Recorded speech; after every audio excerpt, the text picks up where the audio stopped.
In other videos, I've covered metaphors for culture and definitions for it. I've also covered a number of terms that I bandy about in my presentations. I'd like to turn now to a definition of culture and parse it to demonstrate how one creates a definition and how one must carefully choose the words one uses to create complex definitions like culture or intercultural competence. For this presentation, I'll break down an example from Lustig and Kester in their textbook on culture.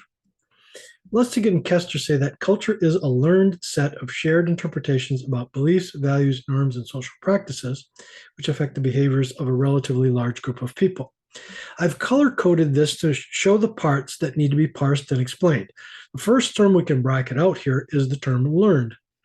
So if someone has learned something, it means that you're not born with it. Perhaps like culture, you're born into it. And then a few questions arise, such as, can it be unlearned? Does this imply that it's taught? And then the final question is, why not acquired?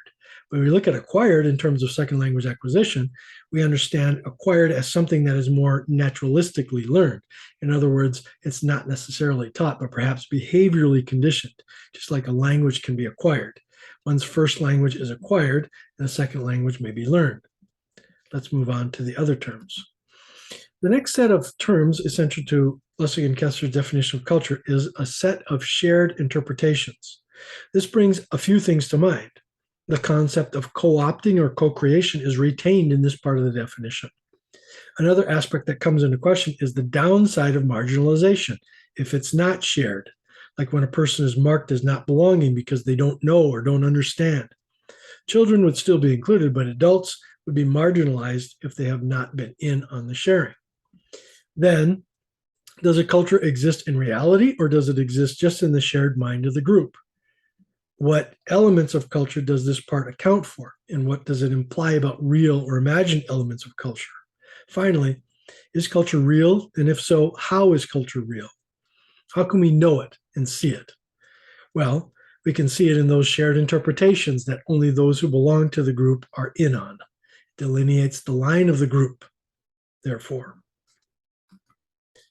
The next part of the definition by Lustig and Kester accounts for a couple of elements that are essential in their mind to defining culture. First, beliefs. If you include beliefs as part of your list, you must define it.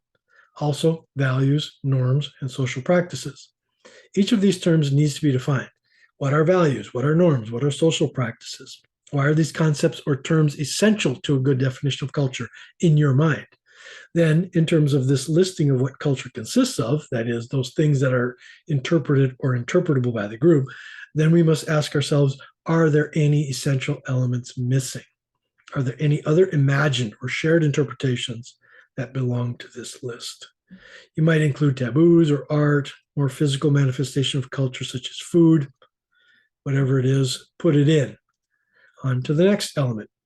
Finally, Lustig and Kester say that these elements of culture affect the behaviors of a relatively large group of people. So this ends up being the real manifestation of culture portion of the definition, and we see culture's effects, the effects of the culture and the behaviors of the people who belong to that culture. These include any actions or action chains that the people recognize, interpret, and understand. This perhaps is the technology portion of their definition as culture as a technology for peace, as I would term it, because culture provides predictability, social conditioning, and establishes social taboos.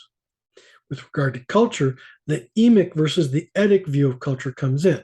The Emic view is a view from the inside. One who has an Emic view is one who belongs to the culture, a member. The Etic view, on the other hand, is a view of culture from the outside.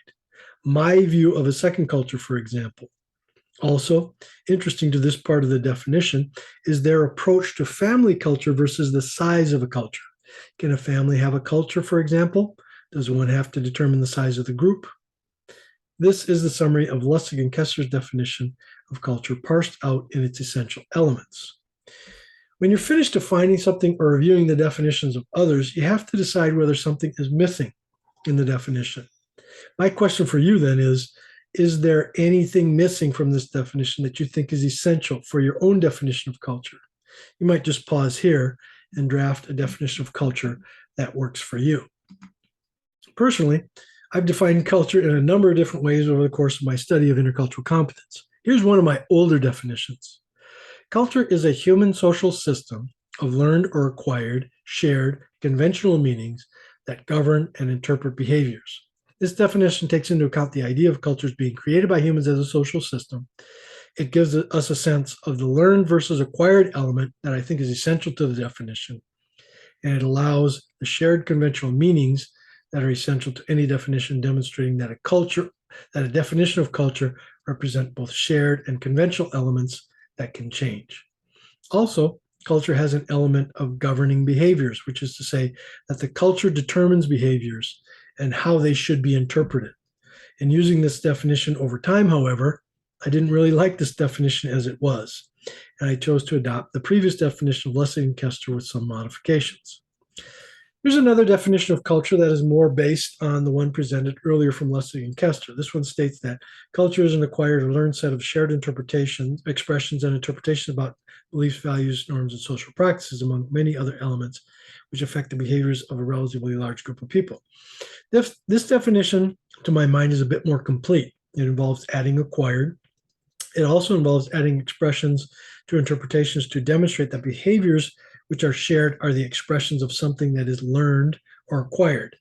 I also added, among many other elements, to the definition because I think that that listing is not totally complete. And then I continued with a large group of people because I think it's essential to define the size of the group. I have also revised this definition.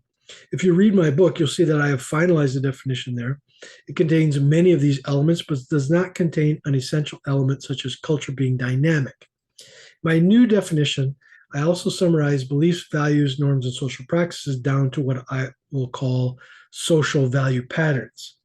I show a variety of my own definitions over the last 15 years so that you may understand that you might have a definition that works for you now, but later on, you may need to redefine it out of your own use of the definition or in your continued search for what culture is and how you understand culture and its effectiveness after using it for a time.